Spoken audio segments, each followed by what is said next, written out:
Hello students and a very warm welcome to your own YouTube channel Giga Education Center. Students ये revisionary classes conduct हो रही हैं आपके managerial account से related, जो कि आपके मतलब आपके सिलेबस का पार्ट है। मेरा नाम है माजिद मुमताज़ और मैं यहाँ पे आपको मैनेजरियल अकाउंट्स के सब्जेक्ट को डील करता हूँ। ठीक है स्टूडेंट, ये बड़ी इंपॉर्टेंट क्लासेस हैं। ये ऐसी क्लासेस हैं जिसमें हम एक बहुत अच्छी तरह से एक समरी वाइज और इन डेप्थ में जाके एक एक चैप्टर को कवर कर रहे हैं, जो कि आपके एग्जाम से जस्ट पहले आपको बहुत बेनिफिट देने वाली है। इस तरह की क्लासेस आपकी टाइम टू टाइम हर चैप्टर वाइज पोस्ट हो रही हैं और उसको आप हमारे यूट्यूब चैनल पे देख सकते हैं। तो आप इस चैनल को सब्सक्राइब कर लीजिए और जो बेल आइकन है उसको आप क्लिक कर लीजिए, ताकि जब जब रिविजनरी क्लासेस की आपकी वीडियोस पोस्ट हो तब तब आप उसे देख लें। और प्लीज़ इसको अपने स्टूडेंट्स के साथ, अपने फ्रेंड्स के साथ शेयर कीजिए, जो कि उनके भी एग्जाम्स के प्रिपरेशन में हेल्पफुल हो। ठीक है, तो आज जो हम टॉपिक लेके आए हैं वो है स्टूडेंट्स स्टैंडर्ड कॉस्टिंग और वेरिएंस एनालिसिस। ठीक है, स्टैंडर्ड कॉस्टिंग और वेरिएंस एनालिसिस बहुत इंपॉर्टेंट पार्ट है, स्पेशली एमजी केवीपी के स्टूडेंट्स के लिए जो बीकॉम ऑनर्स में हैं और एमकॉम में भी हैं। तो उसमें क्या है स्टूडेंट्स कि ये जो चैप्टर है ना, इससे बहुत क्वेश्चन न्यूमेरिकल्स भी आते हैं और थ्योरी के भी क्वेश्चंस पुट अप होते हैं। ठीक है, तो इसको हम स्टडी करेंगे। इसमें हम स्टैंडर्ड कॉस्टिंग क्या होती है उसके बारे में जानेंगे, फिर वेरिएंस एनालिसिस में कैसे होता है, मटेरियल और लेबर का जो वेरिएंस है उसको सीखेंगे, और उसके साथ साथ अलग अलग तरह के न्यूमेरिकल क्वेश्चंस को भी हम करके जाएंगे। तो ये बहुत इंटरेस्टिंग होने वाला है। आप इस वीडियो को पूरा एंड तक देखें और अपना एक चैप्टर जो है स्टैंडर्ड कॉस्टिंग और वेरिएंस एनालिसिस, इसको फुल्ली थॉरोली प्रिपेयर करने। ठीक है, तो चलिए हम अपने चैप्टर पे आते हैं और इसको स्टार्ट करते हैं। स्टैंडर्ड कॉस्टिंग सबसे पहले सीखेंगे, तब हम जान पाएंगे कि वेरिएंस एनालिसिस कैसे होता है।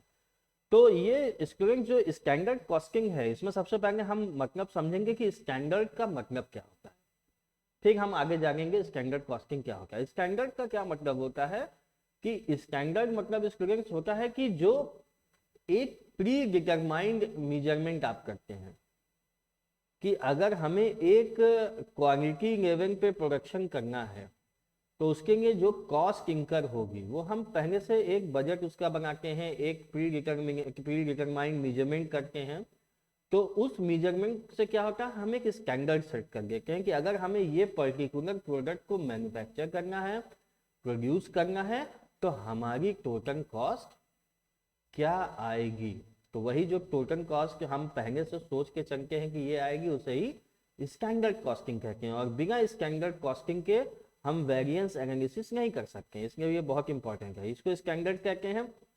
अब स्टैंडर्ड का मतलब आप समझ गए कि ये प्री डिटरमाइंड मेजरमेंट होता है of various elements of cost, है ना, required in production of pre determined quantity of goods. ठीक है, अब इसमें हम जानेंगे कि ये जो नोट्स है ना, ये बड़ा स्पेसिफिक नोट्स है। ये नोट्स आप क्या है, हमारे मोबाइल एप्लीकेशन पे जाकर भी इसको कर सकते हैं। आप ये एप्लीकेशन गीगा एजुकेशन सेंटर को गूगल प्ले स्टोर से डाउनलोड कर लीजिए, वहां पे आपको ये नोट फ्री ऑफ कॉस्ट मिल जाएगी। ठीक है, और अगर आप हमारा डिटेल्ड क्लास करना चाहते हैं तो उसके लिए फिर आप हमें एप्लीकेशन पे जाके ज्वाइन भी कर सकते हैं। ठीक है, तो चलिए हम बैक टू अपने ये सब्जेक्ट पे आते हैं कि स्टैंडर्ड होता क्या है। कि स्टैंडर्ड एक ये होता है कि जितने भी वेरियस एलिमेंट्स ऑफ कॉस्ट होते हैं उसको हम पहले से ही मेजर करके रखते हैं जब हमें एक पर्टिकुलर प्रोडक्ट को प्रोड्यूस या मैन्युफैक्चर करना होता है। ठीक है, अब स्टैंडर्ड कॉस्टिंग क्या होता है, ये स्टैंडर्ड का मतलब हो गया, स्टैंडर्ड कॉस्टिंग एक प्रोसेस होता है, एक ऐसी टेक्निक होती है अकाउंटिंग की जिसमें आप एक्चुअल कॉस्ट जो आपकी किसी भी गुड्स को प्रोड्यूस करने में लगी है उसको आप कंपेयर करते हैं अपनी प्री डिटरमिन्ड कॉस्ट के साथ। मतलब क्या हुआ कि जब आप गुड्स मैन्युफैक्चर करने गए तो आपने एक मतलब कि एक आपने एस्टिमेशन लगाया कि 10 रुपए पर यूनिट पे ये गुड प्रोड्यूस होगा, लेकिन जब एक्चुअल प्रोडक्शन हुआ तो क्या हुआ, 12 रुपए पर यूनिट लग गए। दोनों में डिफरेंस हो गया।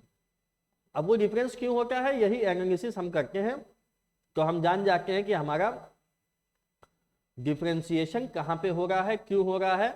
फिर हम उसको क्या करते हैं, रेक्टिफाई करते हैं, उस एरर को इरेज करते हैं, और मतलब जब हम एनालिसिस करते हैं तो क्या होता है कि तब हम जान पाते हैं कि हमारी ऑर्गेनाइजेशन जो है वो कितनी एफिशिएंटली वर्क कर पा रही है। अगर वो प्रॉपरली वर्क कर रही है तो फिर जो डिफरेंस, जो वेरिएंस आ रहा है, जो वेरिएशन आ रही है, वो किन कारणों से आ रही है उसको हम जान पाएंगे। ठीक है, अगर हमारा प्रॉपर एफिशिएंट होगा तो क्या होगा कि कोई डिफरेंशिएशन नहीं आएगा, जो हम प्री डिटरमिन करके जाएंगे उतना ही हमारा एक्चुअल कॉस्ट भी आ जाएगा। मगर अगर दोनों में फर्क हो जाएगा तो फिर ये एक क्वेश्चन हो जाएगा। ठीक है, तो इसको बोलते हैं, जो दोनों के बीच में डिफरेंस होता है उसको क्या बोलते हैं, वेरिएंस बोलते हैं। वेरिएंस क्या है, ये वर्ड बना है वेरिएशन से, मतलब डिफरेंशिएशन से। ठीक है, अब इसके फीचर्स क्या होते हैं, साइलेंट फीचर्स या कैरेक्टरिस्टिक्स क्या होती है। सबसे पहला फीचर होता है डिटर्मिनेशन ऑफ स्टैंडर्ड, कि सबसे पहले हमें स्टैंडर्ड कॉस्ट को,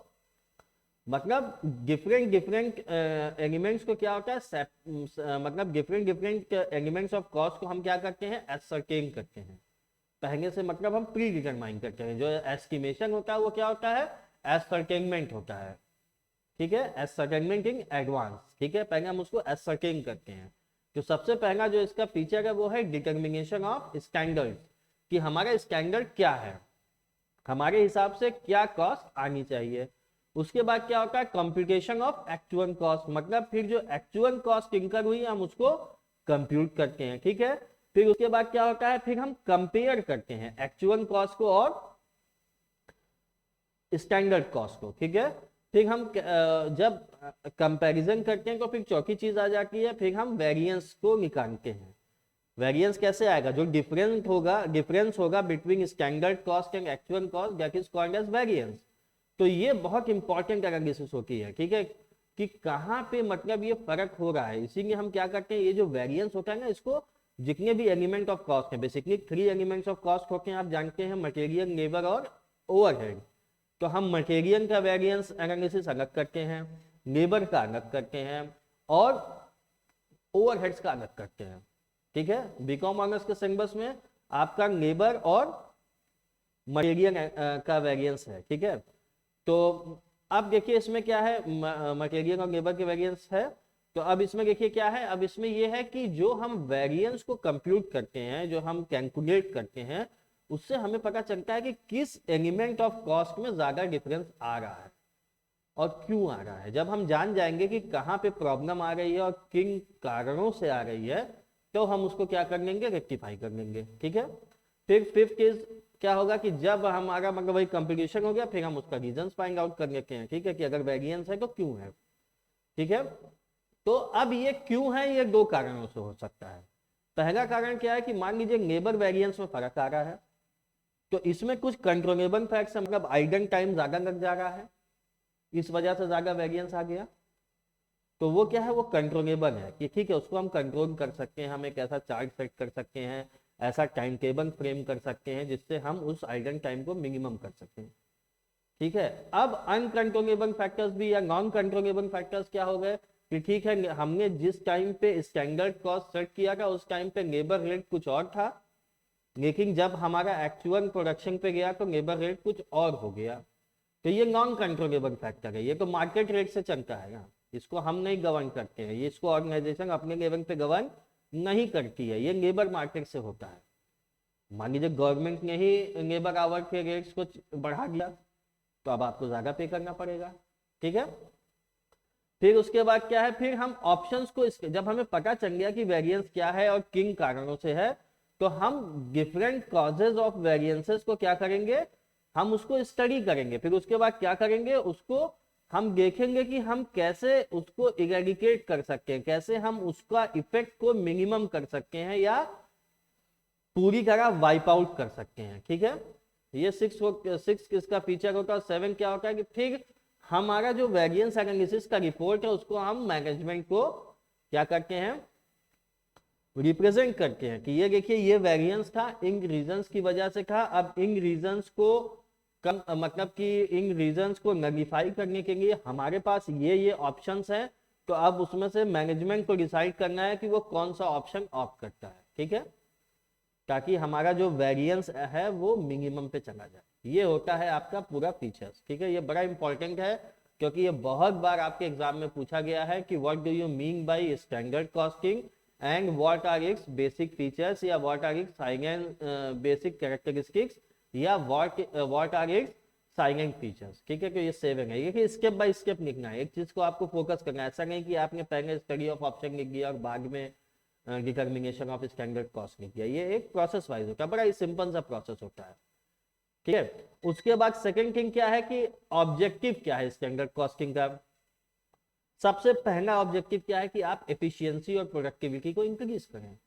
जब आप स्टैंडर्ड कॉस्टिंग कर रहे हैं तो आपको ये पता चल जा रहा है कि हम मतलब किस लेवल ऑफ प्रोडक्शन पे अगर हम अपने बजट को सेट करें, हम किस लेवल ऑफ प्रोडक्शन पे ऑपरेट करें ताकि हमारा जो प्रॉफिट है वो मैक्सिमाइज हो सके।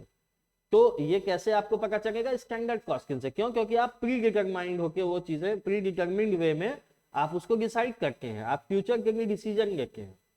तो जब भी आप फ्यूचर के लिए डिसीजन लेंगे तो आप हमेशा ये मान के चलेंगे कि हम अपनी 100% एफिशिएंसी पे काम कर सकें, हमारी प्रोडक्टिविटी जो है वो एकदम एफिशिएंट और इफेक्टिव वे में ऑपरेट होती रहे।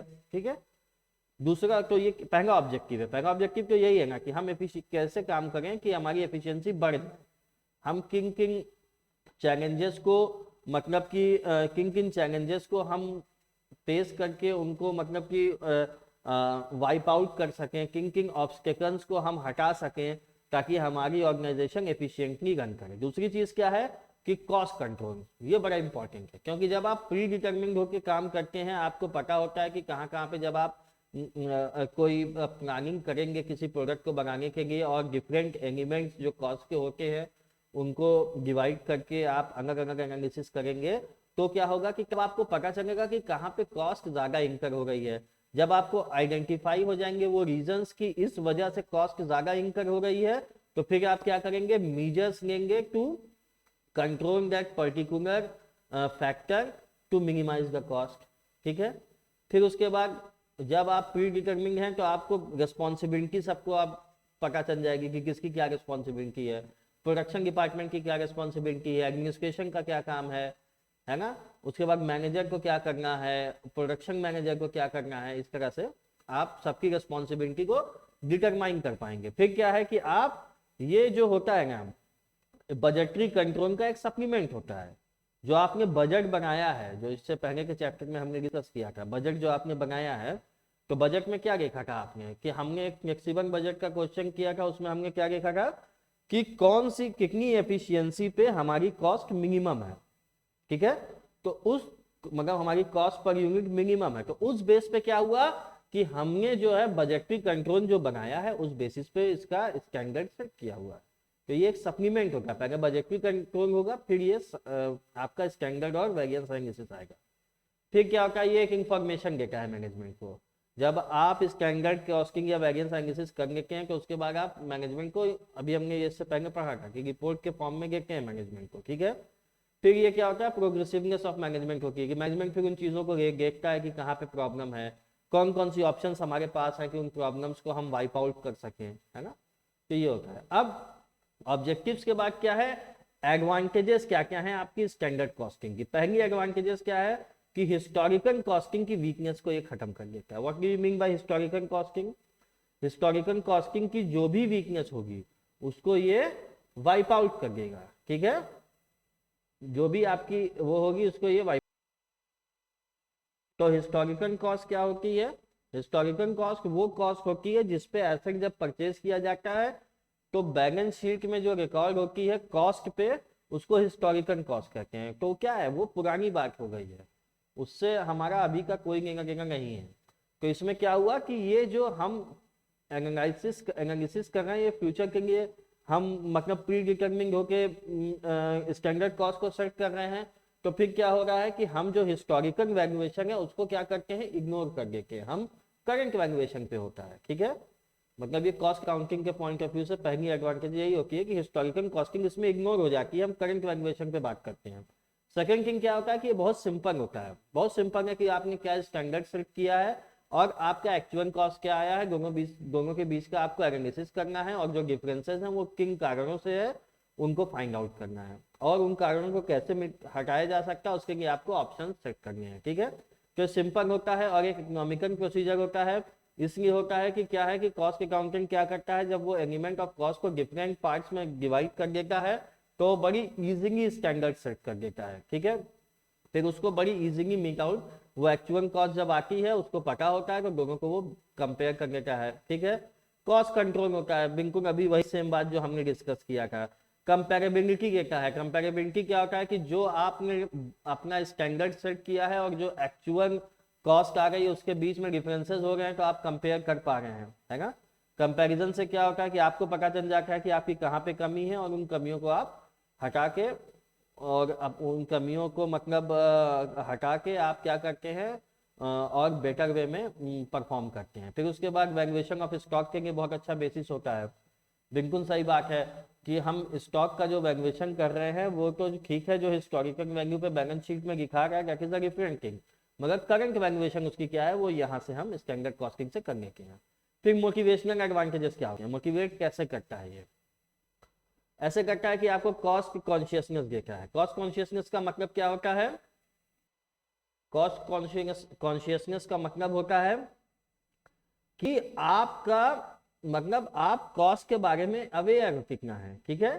सबसे पहला बात तो ये है कि जब आप स्टैंडर्ड कॉस्टिंग कर रहे हैं, एलिमेंट ऑफ कॉस्ट कॉस्ट को डिवाइड कर रहे हैं डिफरेंट पार्ट्स में, मटेरियल, लेबर और ओवरहेड में, तब आप क्या कर रहे हैं, आप कॉस्ट कॉन्शियस हो जा रहे हैं। मतलब आपको अवेयर है कि कहाँ पे कितनी कॉस्ट लग रही है, कितना लगने की उम्मीद है, कितना एक्चुअल में लगा है ना, ये होता है।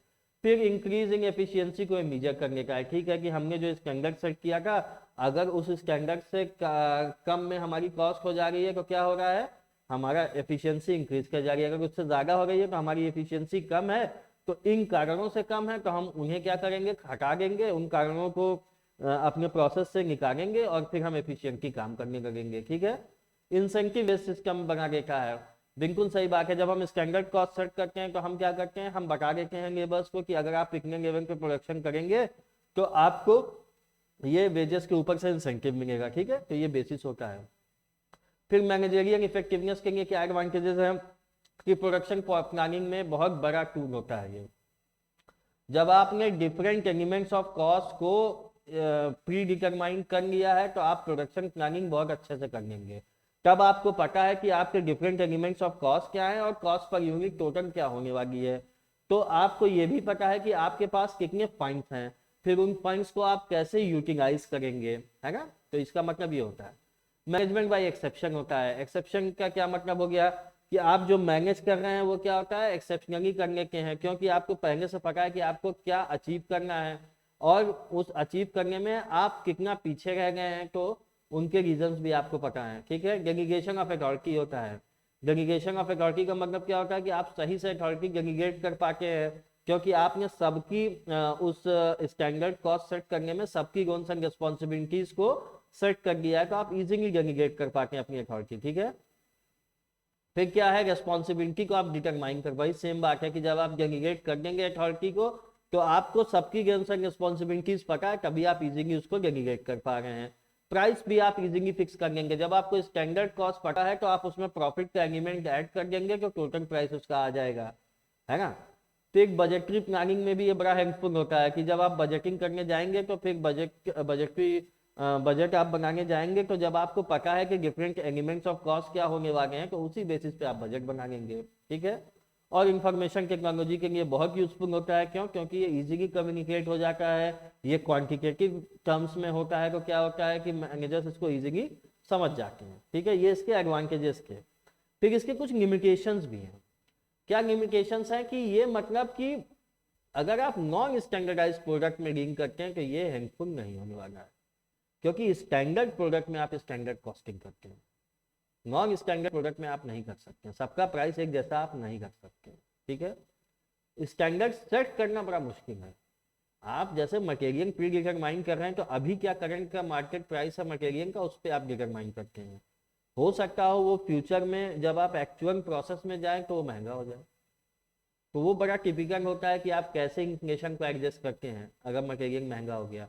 लेबर का वेज रेट अभी कुछ और है, बाद में बढ़ जाए, ठीक है, तो ये होता है। फिर उसके बाद क्या होता है कि स्मॉल फर्म्स के लिए ये उतना फायदेमंद नहीं है वेरिएंस एनालिसिस और स्टैंडर्ड कॉस्टिंग, इसलिए कि स्मॉल फर्म्स क्या होती है, उनका जो प्रोडक्शन होता है वो बहुत लिमिटेड होता है, तो वो मतलब कि उसके लिए स्टैंडर्ड कॉस्टिंग करेंगे, एक अलग से कॉस्ट अकाउंटेंट रखेंगे, तो वो बड़ा मतलब कि उनके लिए क्या होता है, महंगा हो सकता है। ठीक है, रिस्पॉन्सिबिलिटी फिक्स करना भी मुश्किल है, आपने एलिमेंट्स को निकाल लिया, अब आप कैसे रिस्पॉन्सिबिलिटी फिक्स करेंगे कि ठीक है मटेरियल का ये है तो मटेरियल डिपार्टमेंट वाले को ये रिस्पॉन्सिबिलिटी देना है, मटेरियल जिसको आप रिस्पॉन्सिबिलिटी देंगे वो भी क्या है, वो अदर फैक्टर्स जो आउटसाइड एक्सटर्नल फैक्टर्स है उस पर डिपेंडेंट है। ठीक है, अगर बिजनेस कंडीशन चेंज हो रही है तो क्या है, स्टैंडर्ड कॉस्टिंग कोई हेल्पफुल आपके लिए नहीं है ना, क्योंकि जब आपने प्री डिटरमाइंड मेजरमेंट किया था तो उस समय पे कुछ और था बिजनेस के कंडीशन, अभी कुछ और हो गई है। ठीक है, बजटरी कंट्रोल का नीड होता है ना, और उसके बाद ये हमने बात अभी किया था डिससेटिस्फैक्शन एम्प्लॉयज में भी हो जाता है कि पहले से ही बता दिया गया है, अब बताइए कैसे हम करेंगे, हमें रोज लेबर कहेगा कि हमें रोज 10 यूनिट्स मैन्युफैक्चर करने हैं, मगर अगर हम पूरा टाइम भी डिवोट करके तो आठ ही कर पाएंगे, तो ये सारे चैलेंजेस इसमें आते हैं। फिर effective system of standard costing क्या होना चाहिए वो देखिए, वो मतलब उसके लिए क्या क्या कंडीशंस होनी चाहिए, क्या क्या मस्ट कंडीशंस हैं कि आप एक effective system of standard costing बना सके। सबसे पहले कि आपका जो स्टैंडर्ड डिटरमाइन होगा वो बड़ा प्रॉपरली होना चाहिए, वो इंटरनल और एक्सटर्नल फैक्टर्स को एक में रख के होना चाहिए। ठीक है, दोनों को एक में ज्वाइन करके होना चाहिए, समझ गए, मतलब प्रॉपर डिटरमिन्ड होना चाहिए स्टैंडर्ड। ठीक है, मतलब ऐसा नहीं होना चाहिए कि आप सिर्फ इंटरनल फैक्टर्स को देख रहे हैं, एक्सटर्नल को इग्नोर कर दिया, या आपका जो स्टैंडर्ड है वो एक्सटर्नल फैक्टर्स पे है, अपनी इंटरनल एफिशिएंसी पे आपको उतना भरोसा नहीं है। ठीक है, फिर ये टेक्निकल प्रोसेस होना चाहिए। ठीक है, ऐसा नहीं होना चाहिए कि कोई नॉन टेक्निकल या नॉन स्किल्ड जो उस पर्टिकुलर प्रोसेस में हो वो इसको स्टैंडर्ड सेट कर रहा है। ठीक है, कोई टेक्निकल एक्सपीरियंस स्किल्ड एम्प्लॉय होना चाहिए, उसी को ये काम करना चाहिए। फिर तीसरी एसेंशियल कंडीशन क्या है कि बड़ा सिंपल होना चाहिए, कोई भी देख के इसको इजीली समझ जाए, अगर कोई नॉन अकाउंटिंग या नॉन कॉस्ट अकाउंटिंग वाला बंदा है तो वो भी इसे देख के समझ जाए कि कहाँ पे ये है, और ये बड़ा क्लियर होना चाहिए कि मटेरियल है तो मटेरियल का प्राइस पे क्या डिपेंडेंसी है और उसके यूजेज पे क्या डिपेंडेंसी है, आप ऑप्टिमम यूटिलाइजेशन पे क्या वेरिएंस आ रहा है और उसके मैक्सिमम यूटिलाइजेशन पे क्या वेरिएंस आ रहा है। ठीक है, फिर वेरिएंस एनालिसिस में क्या होना चाहिए, प्रॉम्प्टनेस होना चाहिए, मतलब एकदम प्रॉम्प्ट होना चाहिए, फटाक से आप इसको बता दें कि ये क्या है क्यों, ऐसा नहीं हो कि आज आपने किया है तो इसके 2 महीने बाद बता दें, तो फिर वो किसी यूज का नहीं रह जाएगा, क्योंकि टाइम के साथ कंडीशन चेंज हो जाती हैं। ठीक है, रिपोर्ट होना चाहिए, प्रॉपर वेरिएंस रिपोर्ट होना चाहिए, क्या क्या वेरिएंसेस हैं, किन कारणों से हैं, उन कारणों से निपटने के लिए हमारे पास ऑप्शंस क्या क्या अवेलेबल हैं, है ना। और मैनेजमेंट का इसमें एक इंटरेस्ट होना चाहिए कि मैनेजमेंट को ये जानना चाहिए कि ये वेरिएंस क्यों है, ये वेरिएंस किन कारणों से है। ठीक है, उसके बाद क्या है, स्टैंडर्डाइज्ड गुड्स प्रोड्यूस होंगे चाहिए, अगर आपका नॉन, अभी हमने बात किया अगर नॉन स्टैंडर्डाइज्ड गुड्स हैं तो ये एप्लीकेबल नहीं है, स्टैंडर्डाइज्ड गुड है तो ये एप्लीकेबल है। और डिफरेंट एलिमेंट्स ऑफ कॉस्ट का एक स्टैंडर्ड आपको सेट करना होगा, मतलब हर कॉस्ट का मटेरियल अलग, लेबर अलग, ओवरहेड। ठीक है, अब टाइप ऑफ स्टैंडर्ड्स क्या होते हैं, 2 ही होते हैं। पहला क्या होता है कि एक होता है आपका बेसिक स्टैंडर्ड, इसको स्टैटिक स्टैंडर्ड भी कहा जाता है, इनिशियल स्टैंडर्ड भी कहा जाता है, फिक्स स्टैंडर्ड भी कहा जाता है। ये क्या होता है कि ये किसी बेस ईयर पे आप ले लेते हैं और उसी बेस ईयर के हिसाब से इसको आप लंबे समय के लिए डिटरमाइन कर लेते हैं, मतलब कि आपने मान लीजिए 2015 में ये बेस कॉस्ट था तो इसका इन्फ्लेशन एडजस्ट करके आज ये कॉस्ट है, ये बेसिक स्टैंडर्ड। मगर करंट स्टैंडर्ड थोड़ा डिफरेंट होता है। ठीक है, कि ये करंट कंडीशंस पे होता है। ठीक है, और ये चेंजिंग जो conditions time to time change होती है उस हिसाब से ये डिसाइड होता है। ठीक है, बेसिक स्टैंडर्ड मतलब कि आपने एक बेसिक पीरियड बेसिक ईयर ले लिया है, उसी हिसाब से आप स्टैंडर्ड सेट करके जा रहे हैं। करेंट स्टैंडर्ड मतलब कि आपने करंट के हिसाब से लिया और उसी हिसाब से स्टैब्लिश करके जा रहे हैं। ठीक है, अब इसके बाद मेथड ऑफ डिटरमाइनिंग स्टैंडर्ड्स क्या होते हैं, तो सारे एलिमेंट्स के अलग होते हैं। डायरेक्ट मटेरियल होता है, डायरेक्ट मटेरियल क्या हुआ, इसमें देखिए 2 पार्ट दिया हुआ। पहला पार्ट क्या है कि स्टैंडर्ड क्वांटिटी ऑफ मटेरियल, पहला क्या है स्टैंडर्ड क्वांटिटी ऑफ मटेरियल, और दूसरा क्या है standard price of material in per unit. Obviously price और क्वांटिटी पे डिपेंड करता है ये दोनों पे। जैसे आप लोगों ने सुना होगा ना कि अगर आप 100 यूनिट खरीदोगे तो इतने का पड़ेगा, 200 यूनिट पे इतने का पड़ जाएगा। ठीक है, पहली चीज क्या है कि हमें ये डिटरमाइन करना है कि हमें कितनी क्वांटिटी मटेरियल की परचेज करनी है, उसके बाद हमें पर यूनिट प्राइस कितना पे करना है। ठीक है, समझ गए हैं? तो इसमें क्या हुआ कि आप कर रहे हैं, तो क्या हुआ कि अगर आप ये कर रहे हैं जो नॉर्मल वेस्टेज है ना, उसको भी आपको फिक्स करना पड़ेगा। और वो कैसे होता है, जो पास्ट रिकॉर्ड होते हैं या साइंटिफिक एनालिसिस होती है कि भाई अगर हम टीन के डब्बे में केन लेके आएंगे तो इतना लीकेज तो होना है। ठीक है, वो तो होना ही होना है, वो अनअवॉइडेबल होता है। नॉर्मल वेस्टेज क्या हुआ, wastages which are natural and unavoidable, जो आप अवॉइड कर ही नहीं सकते हैं। समझ गए बात, वो अनअवॉइडेबल है। ठीक है, फिर स्टैंडर्ड प्राइस का ये क्वांटिटी की बात हो गई, तो क्वांटिटी में हमेशा नॉर्मल वेस्टेज को हमें इंक्लूड करना है। उसके बाद क्या है, स्टैंडर्ड प्राइस में क्या करना है कि मटेरियल, जितने भी मटेरियल्स होते हैं आपके प्रोडक्शन में नीड, उन सबको आपको देखना है। फिर उसके बाद क्या होता है, ये परचेज ऑफिसर के, ये जो थ्योरी के पार्ट सब लिखा है कि कॉस्ट अकाउंटेंट क्या करता है, जो परचेज ऑफिसर होता है उसके कोलैबोरेशन में या उससे मिल के बात करता है कि ये मतलब कि ये आपका मतलब इतने इतने का ये मटेरियल पड़ेगा। ठीक है, उसके बाद क्या है, फिर आप स्टैंडर्ड प्राइस सारे मटेरियल का फिक्स करते हैं और उसको एनालाइज करते हैं मार्केट कंडीशंस पे और उसको फोरकास्ट करते हैं। वही मतलब कि ठीक है, हमने फिक्स, ये अभी रेट चल रहा है, इन्फ्लेशन के साथ इतना बढ़ जाएगा, ये बढ़ जाएगा। ठीक है, ये सारी चीजें। तो दो पार्ट है इसमें, एक क्वांटिटी का पार्ट है और दूसरा प्राइस का पार्ट है। अगर क्वांटिटी की बात होगी तो नॉर्मल वेस्टेज की भी बात होगी, प्राइस की बात होगी तो फिर इसमें फ्यूचर कंडीशंस को भी हम एनालाइज करेंगे। ठीक है, कि मार्केट कंडीशन क्या है फ्यूचर में।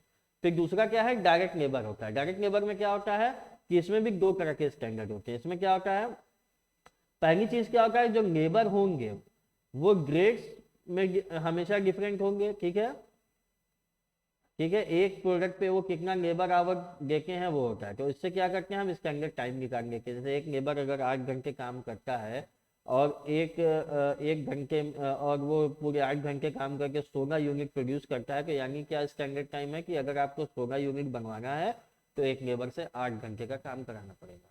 अगर एक लेबर 1 घंटे में 2 यूनिट प्रोड्यूस करता है, तो अगर मुझे 16 यूनिट प्रोड्यूस करवाना है तो कम से कम लेबर 8 घंटे काम करे। ठीक है, फिर उसके बाद क्या हुआ कि स्टैंडर्ड रेट ऑफ वेजेस आप करेंगे डिफरेंट ग्रेड ऑफ वर्कर्स का। ठीक है, समझ गए?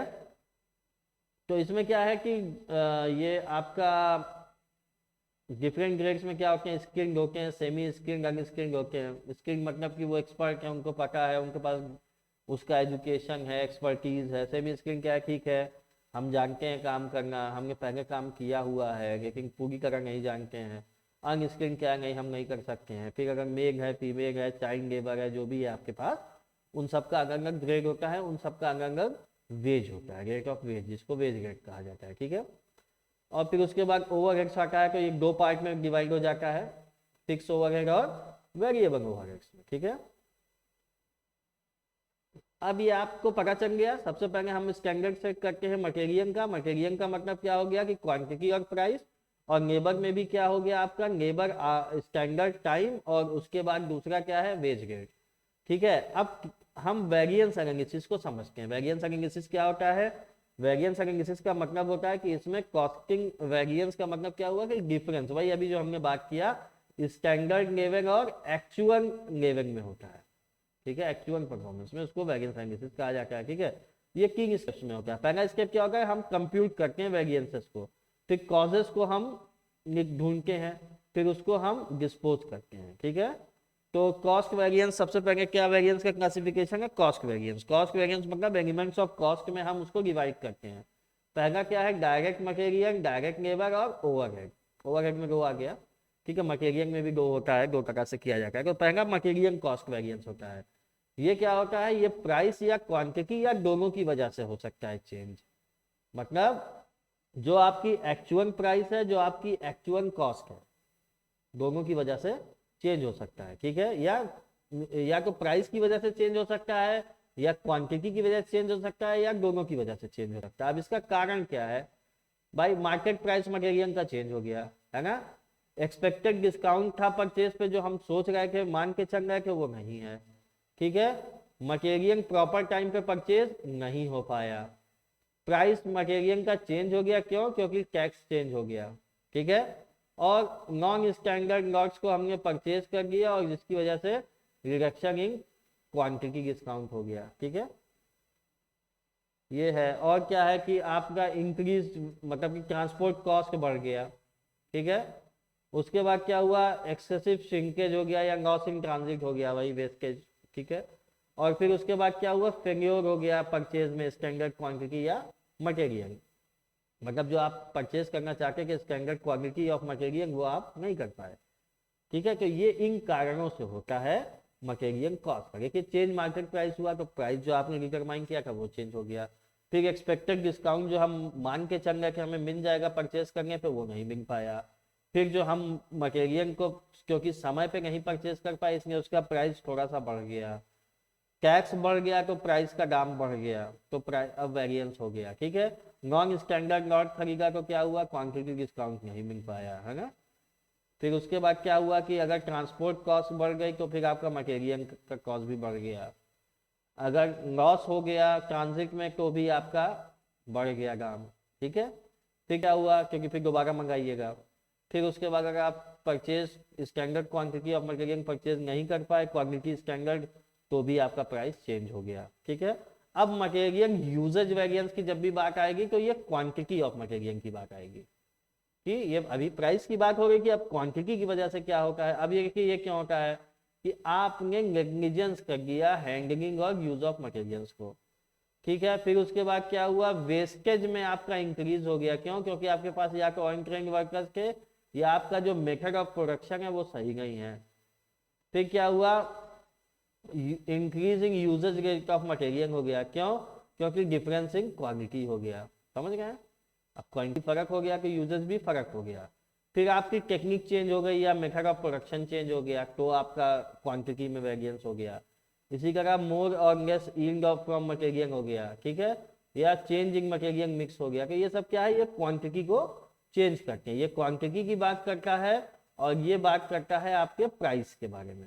ठीक है, तो ये हम समझ गए हैं मटेरियल कॉस्ट वेरिएंस क्या है। अब हम इस पे कल बात करेंगे, हमारी नेक्स्ट क्लास में बात करेंगे कि ये जो चेंजेस हो रहे हैं इसका कॉस्ट वेरिएंस, इसका एनालिसिस कैसे किया जाता है, कौन से फॉर्मूलाज होते हैं और हम उन्हें कैसे इम्प्लीमेंट कर सकते हैं। ठीक है स्टूडेंट्स, तो this is Maric Mumtaz, I am signing off right now and I am requesting you कि आप इसको प्लीज अपने फ्रेंड्स के साथ शेयर करिए ताकि वो एग्जाम से 2 दिन 4 दिन एक हफ्ते पहले पढ़ के उस अपने एग्जाम्स की प्रॉपरली प्रिपरेशन कर सकें और फिर एक अच्छा एग्जाम अटेम्प्ट कर सकें। चलिए, thank you so much, that's all for tonight.